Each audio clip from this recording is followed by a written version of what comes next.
ಶ್ರೀಕೃಷ್ಣನ ಕೊಳಲು ಸೃಷ್ಟಿಯಾಗಿದ್ದು ಯಾವುದೋ ಸಾಮಾನ್ಯ ಬಿದಿರಿನಿಂದ ಅಲ್ಲ, ಒಂದು ಗೋಪಿಯ ದೇಹದ ಮೂಳೆಯಿಂದ. ಹೌದು, ಬ್ರಹ್ಮವೈವರ್ತ ಪುರಾಣ ಹೇಳುತ್ತೆ, ಒಂದು ಮಧ್ಯರಾತ್ರಿ ಯಮುನಾ ನದಿ ತೀರದಲ್ಲಿ ರಾಧಾ ಕೃಷ್ಣ ಏಕಾಂತದಲ್ಲಿ ಇರಬೇಕಾದ್ರೆ ರಾಧಾ ಕೃಷ್ಣನ ಕೊಳಲನ್ನ ಮುಟ್ತಾಳೆ. ಆಗ ಅವಳಿಗೆ ಯಾವುದೋ ಬದುಕಿರುವ ಜೀವವನ್ನ ಮುಟ್ಟಿದ ಹಾಗೆ ಅನಿಸುತ್ತೆ. ಇದನ್ನ ಶ್ರೀಕೃಷ್ಣನಿಗೆ ಹೇಳಿದಾಗ ಮತ್ತೆ ಸೂಕ್ಷ್ಮವಾಗಿ ಮುಟ್ಟಿ ನೋಡು ರಾಧಾ ಅಂತ ಹೇಳ್ತಾರೆ. ರಾಧಾ ಮತ್ತೆ ಆ ಕೊಳಲನ್ನ ಸ್ಪರ್ಶಿಸಿದಾಗ ಅದರಿಂದ ನಾಡಿ ಬಡಿತವು ಕೇಳಿ ಬರುತ್ತೆ. ಕೃಷ್ಣ ಆಗ ಹೇಳ್ತಾರೆ, ರಾಧಾ, ಅದು ಕೊಳಲಲ್ಲ, ನನ್ನನ್ನ ಅತಿ ಹೆಚ್ಚಾಗಿ ಪ್ರೀತಿಸಿದ ಒಬ್ಬ ಗೋಪಿಯ ದೇಹದ ಮೂಳೆ. ಆಕೆಯ ಹೆಸರು ತೃಣ.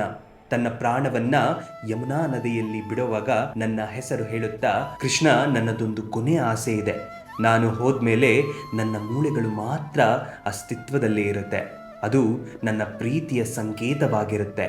ನೀವು ಅದನ್ನ ಕೊನೆವರೆಗೂ ಇಟ್ಕೋಬೇಕು ಅನ್ನೋ ಆಸೆ. ಅವಳ ಪ್ರೀತಿ ತ್ಯಾಗಕ್ಕೆ ಸಾಕ್ಷಿಯಾಗಿ ಅವಳ ದೇಹದ ಮೂಳೆಯನ್ನ ಕೊಳಲನ್ನಾಗಿ ಮಾಡ್ಕೊಂಡ್ಬಿಡ್ತಾನೆ ಕೃಷ್ಣ.